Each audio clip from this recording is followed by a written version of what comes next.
Hey there. Subscribe to my channel. And also press this bell icon. اچھا رشا صاحب یہ بتائیے گا کہ قیام پاکستان کے بعد یعنی 1947 کے فوراً بعد بمبئی میں ترقی پسند مصنفین کا کیا حال تھا؟ ہم جو ہے انجمن ترقی پسند مصنفین کے جلسوں میں بھیمڑی کانفرنس میں بھی ہم شریک تھے، اور اس کے بعد پھر ہم مسلسل ان کے جلسوں میں شریک ہوتے رہے۔ تو جو صورتحال ہم اس بھیمڑی کانفرنس کے دوران میں جو تھی اور اس کے بعد جو حالات تھی، اس کو کمیونسٹ پارٹی کی اس قرارداد سے جو اس میں اپنی تبدیلی پالیسی کی بی ٹی رنوے کو سیکریٹری منتخب کر کے اور پی سی جوشی کو ہٹا کے اور اس کی پالیسیوں کو رد کر کے جو اپنائی گئی تھی، اسی کے پس منظر میں اور اسی کے حوالوں سے ہم وہاں انجمن میں جو شریک ہوتے تھے، تو وہ ساری چیزیں جو بعد میں متنازع بنی یا جو بہت سو نے جس پر بڑی سخت تنقید کی اور یہ کی، تو وہ سب اس میں ہمارے سامنے وہ ساری ہوتی رہی ہے۔ اس قرارداد کی پہلی بات تو یہ تھی کہ کمیونسٹ پارٹی نے ہندوستان کی آزادی کو آزادی تسلیم نہیں کیا۔ انہوں نے یہ کہا کہ یہ آزادی دکھاوے کی ہے، اور جس کی جو ہے پاکستان میں جس کی مثال جو ہے وہ فیض کی نظم کو دیا جاتا ہے کہ یہ داغ داغ اجالا یہ شب گزیدہ شہر۔ تو یہ صورتحال تو یہاں تو معمولی تھی، لیکن بمبئی میں بہت شدید تھی۔ بمبئی میں شدید یہ تھی کہ ہر حلقہ جو تھا، مطلب یہ کہ انجمن ترقی پسند مصنفین ہو یا انڈین پیپل تھیٹر ہو یا دوسرے ان کے طلباء تنظیمیں ہو، اس میں عملی طور پہ اس کی اچھائی اور برائی کھل کے سامنے آ گئی تھی۔ سب سے پہلی بات تو یہ کہ انجمن ترقی پسند مصنفین نے اپنا وہ کردار جو بھیمڑی کانفرنس سے پہلے تھا اس کو بالکل نگیٹ کیا، اور وہ کردار یہ تھا کہ انجمن ترقی پسند مصنفین کی حمایت میں ٹیگور بھی تھے، انجمن ترقی پسند مصنفین کی حمایت میں نہرو بھی سپورٹر تھے، اور دوسرے قوم پرست بھی شریک تھے، اور وہ ان کے لیے قابل قبول تھی، اور وہ بھی اس لیے قابل قبول تھی کہ بین الاقوامی کمیونسٹ تحریک کا جو سوویت یونین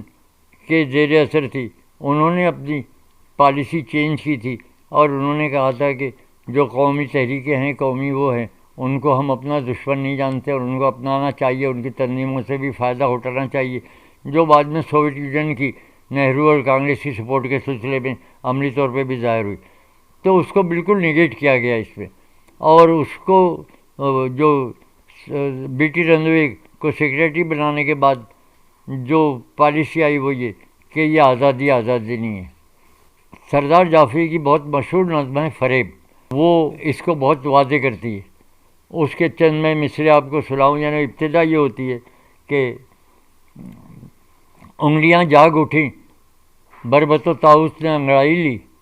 لوگ چلائے کہ فریاد کے دن بیت گئے، راہزن ہار گئے، راہ رو جیت گئے، قافلے دور تھے منزل سے بہت دور، مگر خود فریبی کی گھنی چھاؤں میں دم لینے لگے، چن لیا راہ کے روڑوں کو، ہدف ریزوں کو، اور سمجھ بیٹھے کہ بس لال و جواہر ہیں یہی۔ تم نے فردوس کے بدلے میں جہنم لے کر کہہ دیا ہم سے گلستہ میں بہار آئی ہے، چند سکوں کے عوض چند ملوں کی خاطر تم نے ناموں سے شہیدان وطن بیچ دیا، باغباں بن کے اٹھے اور چمن بیچ دیا۔ یہ جو یہاں فیض کی جو نظم ہے، یہ داغ داغ اجالا یہ شب گزیدہ شہر، یہ اس سے بہت پہلے کی ہے۔ تو یہ کمیونسٹوں کی جو ایک پالیسی تھی بین الاقوامی طور پہ، یا بین الاقوامی نہیں، بر صغیر کے طور پہ اس کو آزادی کو نگیٹ کرنے کی، اس کا پرتو جو تھا وہ بھیمبڑی کانفرنس میں تھا. اور بھیمبڑی کانفرنس کی سارا لب لباب، اچھا بمبئی میں جو منسٹری تھی وہ کٹر کمیونسٹ مخالف تھا، مرارجی دیسائی، وہ وہاں کا وزیر اعلیٰ تھا، اور وہ ہر چیز پہ اس کی نظر تھی، اور وہ انتہائی اس کو سختی سے کچلنے کے درپے تھا. اور انہوں نے بعض جگہ کمیونسٹ پارٹی پر اور انجمن پہ پابندی بھی بمبئی میں لگائی، جو بعد میں انہوں نے اس کو ہٹا لیا تھا، پس منظر میں چلے گئے تھے. تو وہ جو پیریڈ تھا بھیمبڑی کانفرنس کا جو شروع ہوا، وہ 50-51 تک جو تھا وہ سلسلہ رہا. اچھا، اور اس کے بعد میں جو ہے وہ یہ جو اس کو یہ پیچھے ہٹنے کا معاملہ جب شروع ہوا، جب بین الاقوامی طور پہ کمیونسٹوں کی اس پالیسی کو رد کیا گیا، اور اس پہ ایک پوری جد و جہد ہے، اور یہ اس میں ہندوستان کے آئین کو قبول نہیں کرنا. یعنی یہ تو یہ تھا کہ ایک پہلے آپ نے آزادی کو قبول نہیں کیا کہ یہ آزادی حاصل کی ہے، اور ہم نے اپنے مضامین میں بہت واضح طور پہ لکھا ہے کہ وہ آزادی جو ہندوستان نے حاصل کی تھی 47 میں، کہ تمام اسٹیبلشمنٹ پہ مقامی بالادستی ہو، تمام اداروں پر جو ہے جمہوری اداروں کی، جمہوری پارٹیوں کی، جمہوری افراد کی بالادستی ہو، یا جو بھی کانگریس نے 47 میں حاصل کی ہے، وہ حاصل کرنے کے لیے اب تک ہم جد و جہد کر رہے ہیں، جو انہوں نے اس وقت حاصل کر لی تھی. مختلف ادوار آئے ہیں اس دوران میں، لیکن ایک تو یہ ہے کہ ہندوستان کی آزادی کو آپ نے تسلیم نہیں کیا، پھر ہندوستان کا جو آئین 26 جنوری اور اس کو نافذ ہوا، وہ اس کو آپ نے قبول نہیں کیا، اور کہا کہ بمبئی میں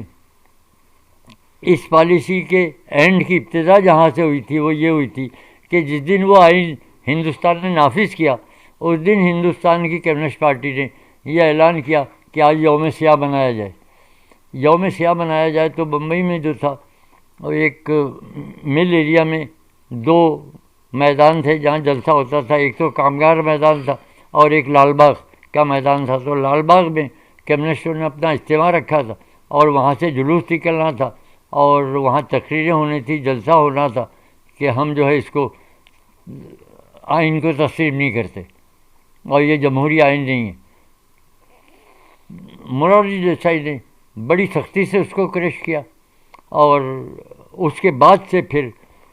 کمیونسٹوں کی اپنی پالیسی سے پیچھے ہٹنے کی، اور انجمن ترقی پسند مصنفین کو اپنی پالیسی سے پیچھے ہٹنے کی وہاں سے ابتدا ہوئی تھی. لیکن یہ جو پیریڈ تھا، یعنی اس جلوس میں شریک، اس میں انجمن ترقی پسند مصنفین اور وہ کمیونسٹ تنظیمیں جو اس سے وابستہ تھی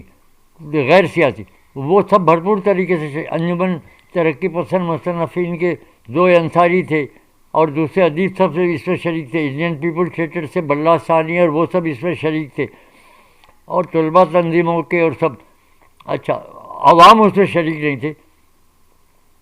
اب وہ کانگریس کو اور مرارجی دیسائی کو، حکومت کو یہ موقع ملا، اور انہوں نے اس پہ فائرنگ کی، اور اس میں ہمارے کامریڈ جو تھے، جو انڈین پیپل تھیٹر کے مغنی تھے، وہ بہت اچھے وہاں کی فعال تھے ڈراموں میں، اس میں ان کے بھائی شہید بھی ہوئے، مارے بھی گئے اس میں، اور پھر دوسرے دن اس کا بھی جنازے کا بھی جلوس نکلا. تو اس وقت یہ تصور تھا کہ انقلاب دروازے پہ ہے، چین میں انقلاب ہو گیا ہے، اور یہاں اب جو ہے بڑھ کے ہم کو بس حکومت پہ قبضہ کر لینا ہے. حالانکہ یہ سب ایک خام خیالی تھی، اور حقیقت سے دور تھی، اور ایک رومانوی انقلابیت حاوی تھی. اور اس کو عملی طور پہ تو وہ انجمن کے لوگ گرفتار ہوئے، جو بعد میں معافی مانگ کے آ گئے، جس میں 2 انصاری بھی تھے، ابتا والے آ گئے معافی مانگ کے، بلّہ ثانی آ گئے، یہ آ گئے. اور اس میں یہ سب گرفتار بھی ہوئے، یہ ہوئے. تو انجمن کی میں آپ کو رودات جو آپ نے انجمن کی پوچھی ہے، تو میں پھر ریورس میں جاؤں گا اور میں بھیمڑی کانفرنس سے شروع ہوں گا، کیونکہ میں وہاں اس میں شریک تھا. تو وہاں پر کھلے لفظوں میں جو تقریریں ہوئی ہے کرش نے یا ان لوگوں نے کیے، تو انہوں نے کہا کہ جب تک کہ ہم طبقاتی تفریق ختم نہیں کرتے، جب تک کہ سوشلسٹ معاشرہ نہیں قائم کرتے، ہمارا ادب نہیں کہلا سکتا، ہماری تحریک جو ہے پروگریسو نہیں کہلا سکتی. اور اس وقت جو تخلیق ہوئی ہے نظموں کی اور اس کی، اگر آپ اجازت دیں تو ان کے مختلف شاعروں کے مختلف نظمیں آپ کو سناؤں. جی بالکل بالکل. مطلب یہ ہے کہ اس کانفرنس میں نیاز حیدر نے ایک نظم پڑھی تھی، ساتھیو آؤ کہ ہنگام سفار آئی ہے، یہ تپے دک کی حکومت، یہ کفن چور نظام، یہ سر عام شہیدوں کے لہو کا نیلام، زاغ نالاں کی طرح شور مچاتی ہوئی شام، اور بھونکتے کاٹتے کتوں سے بھی پاگل ایام، زندگی ہے کہ یہ انسان کی رسوائی ہے، ساتھیو آؤ کہ ہنگام سفار آئی ہے. اور چونکہ اس وقت چین کا انقلاب جو ہے اپنے تکمیل کے مراحل میں تھا، تو ہر شاعر چین کے انقلاب کو سمبول کے طور پہ استعمال کرتا تھا. اور اسی نظم میں نیاز کے مصرے ہیں کہ آج سے نام ہر ایک شہر کا شنگھائی ہے، شنگھائی پہ قبضہ کر لیا تھا کمیونسٹوں نے. یا کون سے ملک میں کس چیانگ کی موت آئی ہے، وہ نہرو کو چیانگ کا شخص سے تشبیہ دیتے تھے. تو یہ ایک انتہا پسندی تھی کہ یہ سمجھنا کہ ہم انقلاب کے دروازے پہ کھڑے ہیں. یہ تو نیاز کی نظم کے ہم نے مصرے سنائے، اور دوسری ساری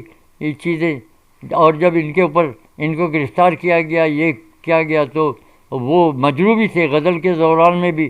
آج ہم فیض کی نظم پہ واہ واہ کرتے ہیں، کرنا چاہیے. اور وہ نظم پھر ہندوستان میں بھی اب اس تحریک کے دوران میں پڑھی گئی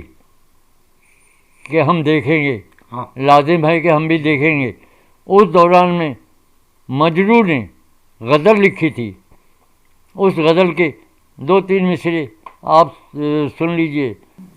ستم کو سردگوں ظالم کو رسوا ہم بھی دیکھیں گے،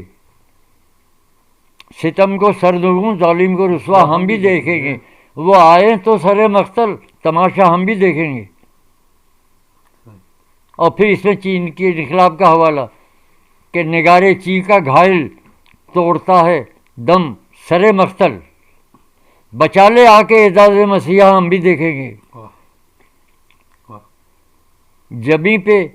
تاز زر پہلو میں زندہ، بینک چھاتی پر اٹھے گا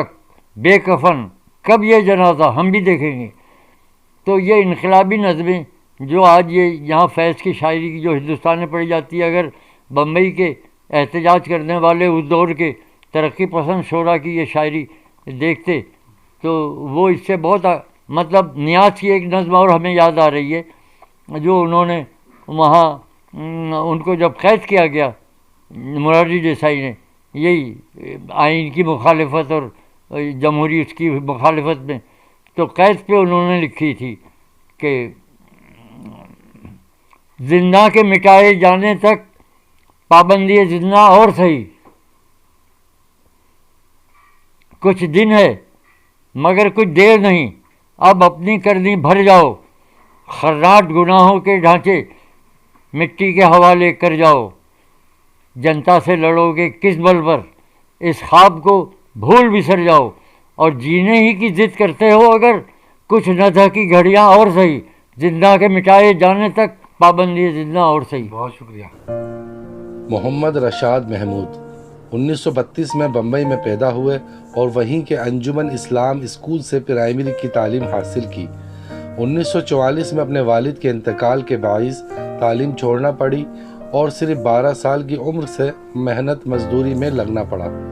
اسی دوران پڑھنے کا شوق جاری رکھا اور سڑکوں پر بکنے والے کمیونسٹ پارٹی کے اخبار کے ذریعے بمبئی کے ترقی پسندوں سے رابطہ ہوا، جن میں کیفی اعظمی، شوکت کیفی، سردار جعفری، سلطانہ جعفری، محمد مہدی، نیاز حیدر، کرش چندر، خواجہ احمد عباس اور دیگر کو قریب سے دیکھنے اور سننے کا موقع ملا۔ خاص طور پر کیفی اور جعفری کے زیر سایہ مطالعہ اور مشاہدے کا عمل جاری رکھا،